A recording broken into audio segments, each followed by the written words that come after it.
Without, the night was cold and wet, but in the small parlour of Laburnum Villa the blinds were drawn and the fire burned brightly. Father and son were at chess, the former, who possessed ideas about the game involving radical chances, putting his king into such sharp and unnecessary perils that it even provoked comment from the white-haired old lady knitting placidly by the fire. "Hark at the wind," said Mr. White, who, having seen a fatal mistake after it was too late, was amiably desirous of preventing his son from seeing it. "I'm listening," said the latter, grimly surveying the board as he stretched out his hand. "Check. I should hardly think that he's come tonight," said his father, with his hand poised over the board. "Mate," replied the son. "That's the worst of living so far out," bawled Mr. White, with sudden and unlooked-for violence. "Of all the beastly, slushy, out-of-the-way places to live in, this is the worst.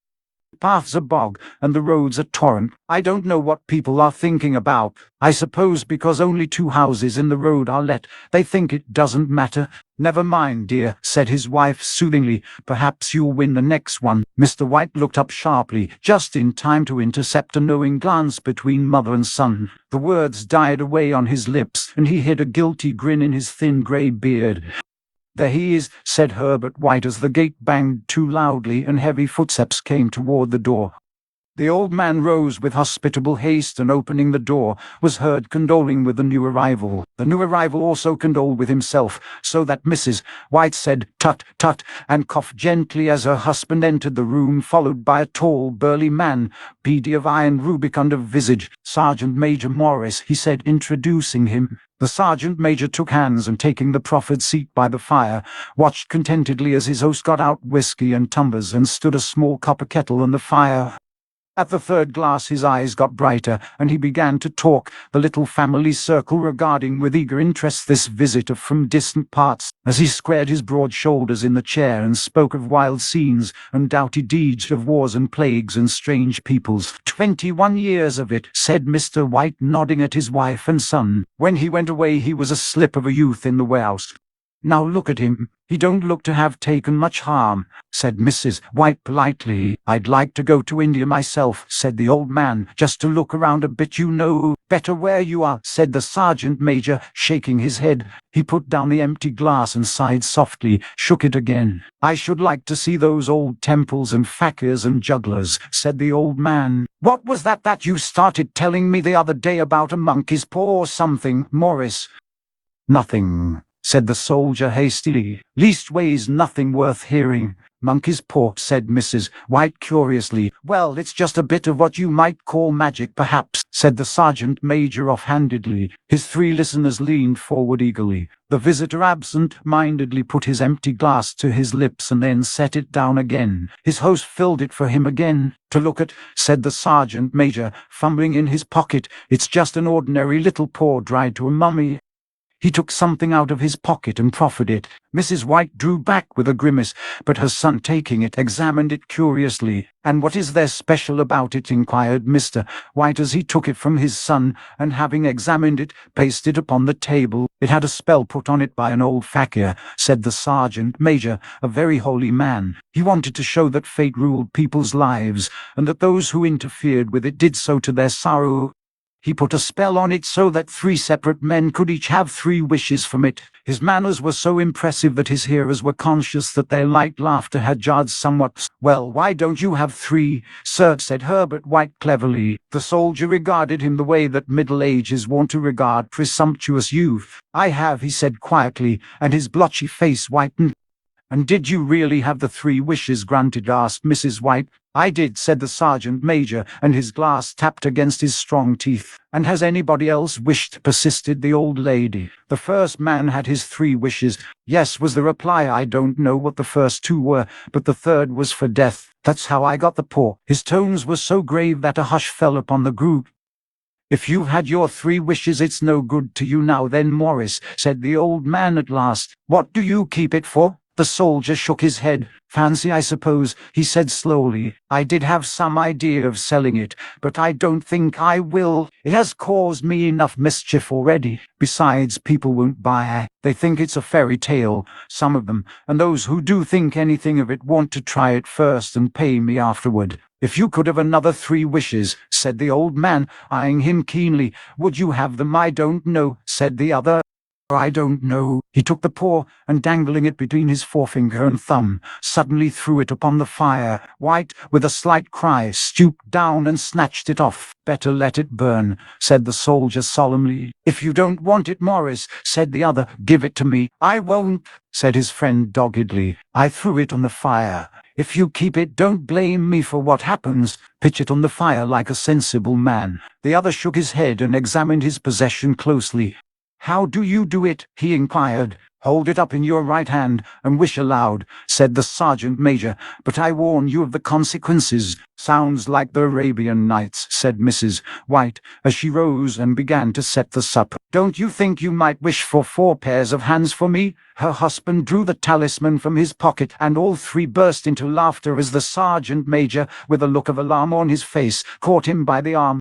If you must wish, he said gruffly, wish for something sensible. Mr. White dropped it back in his pocket, and placing chairs, motioned his friend to the table. In the business of supper the talisman was partly forgotten, and afterward the three sat listening in an enthralled fashion to a second installment of the soldier's adventures in India. If the tale about the monkey's paw is not more truthful than those he has been telling us, said Herbert, as the door closed behind their guest, just in time to catch the last train, we shan't make much out of it. Did you give anything for it, father? Inquired Mrs. White, regarding her husband closely. A trifle, said he, colouring slightly. He didn't want it, but I made him take it, and he pressed me again to throw it away. Likely, said Herbert, with pretended horror. Why, we're going to be rich and famous and happy. Wish to be an emperor, father, to begin with, then you can't be henpecked. He darted around the table, pursued by the maligned Mrs. White, armed with an antimacassar. Mr. White took the paw from his pocket and eyed it dubiously. I don't know what to wish for, and that's a fact, he said slowly. It seems to me I've got all I want. If you only cleared the house, you'd be quite happy, wouldn't you? Said Herbert, with his hand on his shoulder. Well, wish for £200 then, that'll just do it. His father, smiling shamefacedly at his own credulity, held up the talisman as his son, with a solemn face, somewhat marred by a wink at his mother, sat down and struck a few impressive chords. I wish for £200, said the old man distinctly. A fine crash from the piano greeted his words, interrupted by a shuddering cry from the old man. His wife and son ran toward him. It moved, he cried, with a glance of disgust at the object as it lay on the floor. As I wished it twisted in my hand like a snake. Well, I don't see the money, said his son, as he picked it up and placed it on the table, and I bet I never shall. It must have been your fancy, father, said his wife, regarding him anxiously. He shook his head. Never mind, though, there's no harm done, but it gave me a shock all the same. They sat down by the fire again, while the two men finished their pipes. Outside the wind was higher than ever, and the old man started nervously at the sound of a door banging upstairs. A silence unusual and depressing settled on all three, which lasted until the old couple rose to retire for the rest of the night.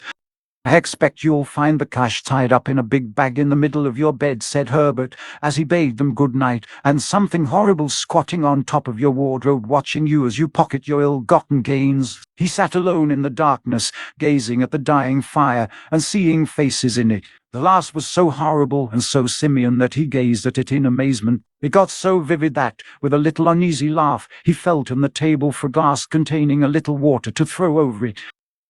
His hand grasped the monkey's paw, and with a little shiver he wiped his hand on his coat and went up to bed. In the brightness of the wintry sun next morning, as it streamed over the breakfast table, he laughed at his fears.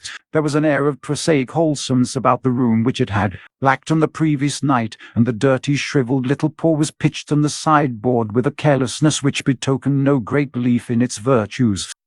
I suppose all old soldiers are the same, said Mrs. White. The idea of our listening to such nonsense. How could wishes be granted in these days? And if they could, how could £200 hurt you, father? Might drop on his head from the sky, said the frivolous Herbert. Morris said the things happen so naturally, said his father, that you might, if you so wished, attribute it to coincidence. "Well, don't break into the money before I come back," said Herbert as he rose from the table. "I'm afraid it'll turn you into a mean, avaricious man, and we shall have to disown you." His mother laughed, and following him to the door, watched him down the road, and returning to the breakfast table was very happy at the expense of her husband's credulity, all of which did not prevent her from scurrying to the door at the postman's knock, nor prevent her from referring somewhat shortly to retired sergeant majors of bibulous habits when she found that the post brought a tailor's bill. "Herbert will have some more of his funny remarks, I expect, when he comes home," she said as they sat at dinner. "I dare say," said Mr. White, pouring himself out some beer, "but for all that, the thing moved in my hand, that I'll swear to." "You thought it did," said the old lady soothingly. "I say it did," replied the other. "There was no thought about it. I had just— What's the matter?" His wife made no reply. She was watching the mysterious movements of a man outside, who, peering in an undecided fashion at the house, appeared to be trying to make up his mind to enter. In mental connection with the £200, she noticed that the stranger was well dressed, and wore a silk hat of glossy newness. 3 times he paused at the gate, and then walked on again. The 4th time he stood with his hand upon it, and then with sudden resolution flung it open and walked up the path.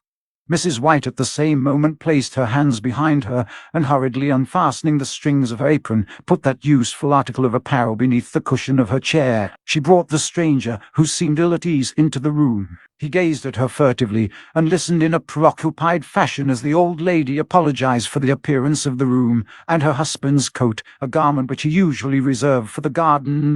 She then waited as patiently as her sex would permit for him to broach his business, but he was at first strangely silent. "I was asked to call," he said at last, and stooped and picked a piece of cotton from his trousers. "I come from Moore and Meggins."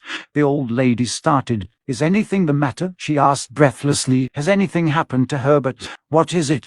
What is it?" her husband interposed. "They're their mother," he said hastily.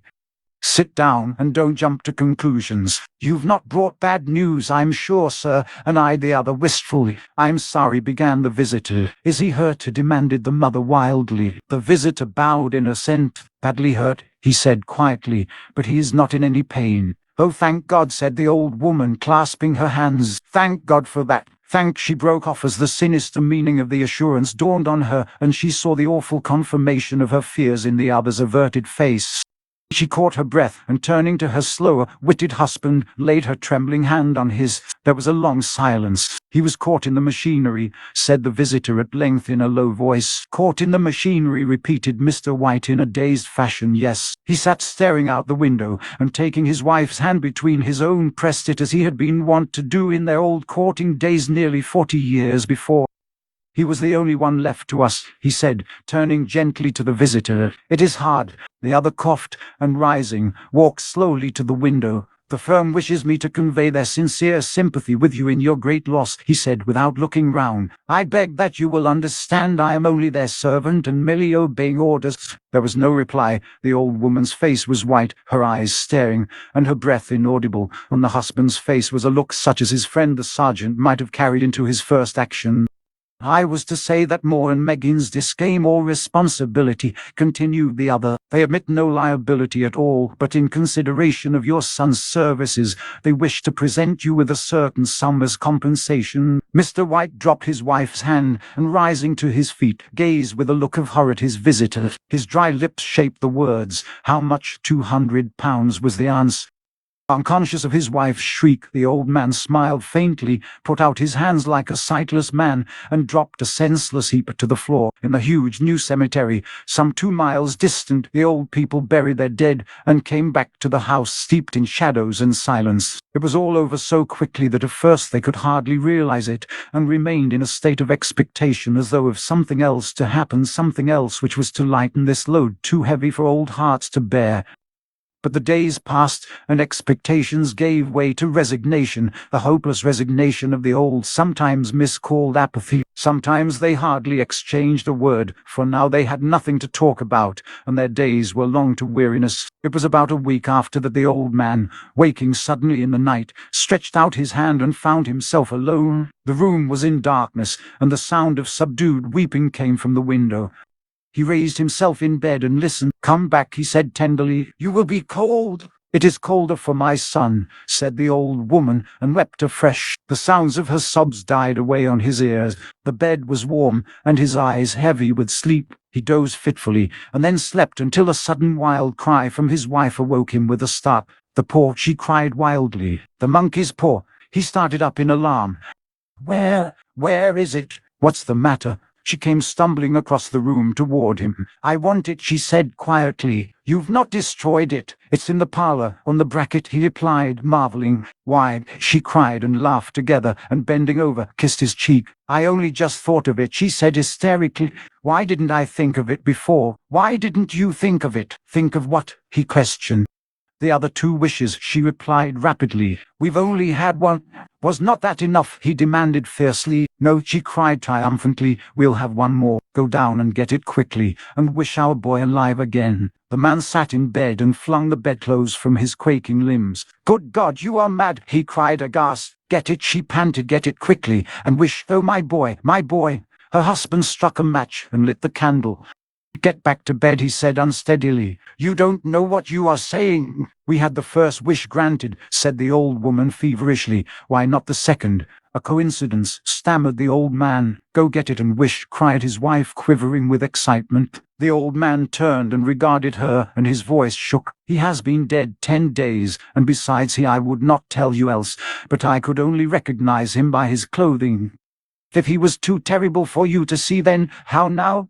"Bring him back," cried the old woman, and dragged him towards the door. "Do you think I fear the child I have nursed?" He went down in the darkness and felt his way to the parlor, and then to the mantelpiece. The talisman was in its place, and a horrible fear that the unspoken wish might bring his mutilated son before him ere he could escape from the room seized upon him, and he caught his breath as he found that he had lost the direction of the door.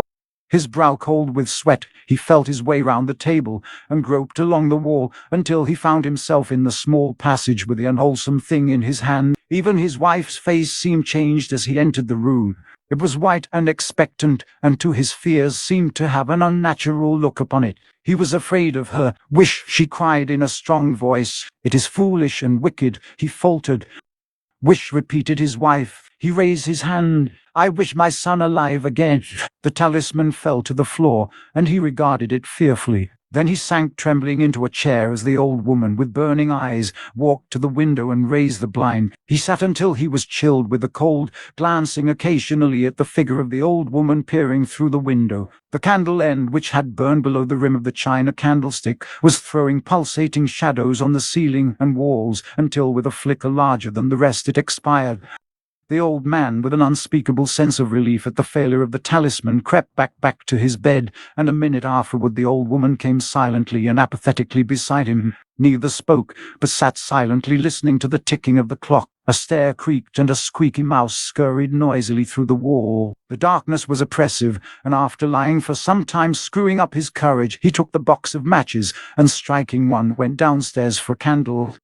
At the foot of the stairs the match went out, and he paused to strike another, and at the same moment a knock came, so quiet and stealthy as to be scarcely audible, sounded in the front door. The matches fell from his hand and spilled in the passage. He stood motionless, his breath suspended until the knock was repeated. Then he turned and fled swiftly back to his room, and closed the door behind him. A third knock sounded through the house. "What's that?" cried the old woman, starting up. "A rat," said the old man in shaking tones. "A rat. It passed me on the stairs." His wife sat up in bed listening. A loud knock resounded through the house. "It's Herbert." She ran to the door, but her husband was before her, and catching her by the arm held her tightly. "What are you going to do?" he whispered hoarsely. "It's my boy, it's Herbert," she cried, struggling mechanically. "I forgot it was 2 miles away. What are you holding me for? Let go, I must open the door." "For God's sake, don't let it in," cried the old man, trembling. "You're afraid of your own son," she cried, struggling. "Let me go. I'm coming, Herbert, I'm coming." There was another knock, and another. The old woman with a sudden wrench broke free and ran from the room. Her husband followed to the landing and called after her appealingly as she hurried downstairs. He heard the chain rattle back and the bolt drawn slowly and stiffly from the socket. Then the old woman's voice, strained and panting. The bolt, she cried loudly. Come down, I can't reach it. But her husband was on his hands and knees groping wildly on the floor in search of the paw. If only he could find it before the thing outside got in. A perfect fusillade of knocks reverberated through the house, and he heard the scraping of a chair as his wife put it down in the passage against the door. He heard the creaking of the bolt as it came slowly back, and at the same moment he found the monkey's paw, and frantically breathed his third and last wish. The knocking ceased suddenly, although the echoes of it were still in the house. He heard the chair drawn back, and the door opened. A cold wind rushed up the staircase, and a long loud wail of disappointment and misery from his wife gave him the courage to run down to her side, and then to the gate beyond. The street lamp flickering opposite shone on a quiet and deserted road.